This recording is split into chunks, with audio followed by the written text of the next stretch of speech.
17ই October শুক্রবার site ভিজিটের উদ্দেশ্যে চলতে থাকলাম আমার এলাকা দাউদকান্দির আশেপাশে। নইয়ার বাজারের সাথে একটি দোতলা বিল্ডিংয়ের ফ্লোর প্ল্যান ঠিক করতে আর বড় গোয়ালির আরেকটি প্রজেক্টের সাইট সুপারভিশন করতে, পাশাপাশি আমার ডিজাইন করা এই বাড়িটিরও ফিনিশিং কাজ দেখে আসলাম। সকালেই রওনা দিলাম কাশপুর থেকে নইয়ারের উদ্দেশ্যে। নুরুল আমিন ভাই, আসলে ওনার জন্য এই ভিজিটটি করা। উনি আমি না আসা পর্যন্ত দ্বিতীয় তলার গাঁথনির কাজটি একেবারে করতেই চায় নাই। এই বিল্ডিংটির সাথে আমার একটি স্মৃতি জড়িত আছে। আনুমানিক আমি প্রায় 60 থেকে 65টি বাড়ির কাজ ডিজাইন করছি, আর এই ডিজাইনটি হচ্ছে আমার জীবনের একেবারে প্রথম ডিজাইন। 2014 সালের 29শে আগস্ট শুক্রবার এই বাড়ির ছাদটি আমি চেক করেছিলাম, আর এবার দ্বিতীয় তলার গাঁথনি কাজের জন্য মূলত আমাকে ডাকা। তো আসলে এখানে যত ইনফরমেশন নেওয়ার পরে ওনাদের কাছ থেকে ওনারা কিভাবে করতে চায় তাও জানলাম। সম্পূর্ণ তথ্য জানার পরে আমি আমার মতো করে এই বাড়ির ডিজাইনটির একটি ফ্লোর প্ল্যান দিব ইনশাল্লাহ। আর পাশাপাশি ছাদে উঠে রডগুলো দেখলাম উপরের তলা কলামগুলো করার জন্য।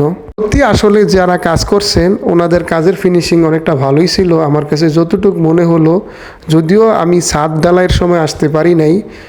আমি রুল আমিন ভাইয়ের প্রতি কৃতজ্ঞতা জ্ঞাপন করছি আমার জন্য এই কাজটির জন্য অপেক্ষা থাকার জন্য।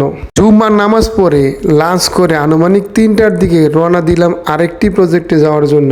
বড় গোয়ালি যাওয়ার জন্য নোয়াগাঁতে এসে নামলাম। সেখান থেকে আমার খালাতো ভাই মাসুম অবশ্য আমাকে রিসিভ করে নিয়ে গেল তাদের প্রজেক্ট দেখার জন্য। সত্যি বলতে কি, এই কাজটি দেখে সত্যি আমি অনেক হতাশ হলাম। এই বাড়ির কাজটি কন্ট্রাক্টর এতটাই খারাপ করছে যেটা আসলে বলার ভাষাও থাকে না। বাড়ি যারা করবেন তাদের উদ্দেশ্যে একটা কথা বলা, শুধুমাত্র অভিজ্ঞ এবং ভালো ইঞ্জিনিয়ার দিয়ে ডিজাইন করাইলেই হবে না, পাশাপাশি সেই বিল্ডিংটি বাস্তবায়ন করার জন্য একজন ভালো কন্ট্রাক্টরের কিন্তু দরকার আছে। তাই বাড়ির কাজটি মূলত দেওয়ার আগে ঠিকাদার ঠিকমতো কাজ করে কিনা তার কাজের অভিজ্ঞতা সম্পর্কে 100% জেনে তারপরে অবশ্যই কাজ দিবেন। এই প্রজেক্টের কিছুটা সাথেই আমার ডিজাইন করা আরেকটা বাড়ি ছিল, যদিও এটার কাজ একেবারেই শেষ হয়ে গেছে। মোতালেব ভাই একজন সিঙ্গাপুর প্রবাসী ভাই, সত্যি অনেক ভালো মনের মানুষ। এই বাড়িটি ডিজাইন করার জন্য সম্পূর্ণ ফ্রি অফ ফ্রিডম দিয়ে রাখছিল, আর আমিও চেষ্টা করছিলাম এই বাড়িটি সুন্দরভাবে ডিজাইন করতে।